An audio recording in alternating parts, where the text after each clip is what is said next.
لیکن نہ خط لکھا اسی پرندے کو دی کہ اب یہ تم نہیں کرنا ہے، جاؤ یہ خط دے کر آؤ۔ تو مقصد کہنے کا یہ ہے کہ جب کام لینے پہ اللہ آتا ہے نا تو وہ پرندے سے بھی لے لے،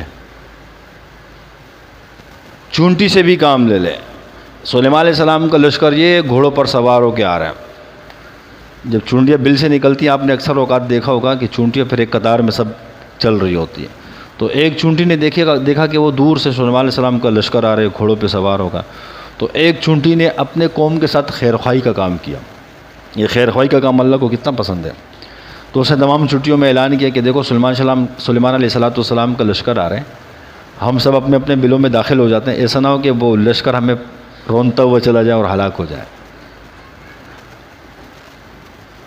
تو چونٹیاں ساری بل میں چلی گئی، یعنی اپنی حفاظت کے لیے۔ اب ایک چونٹی نے اپنے قوم کی،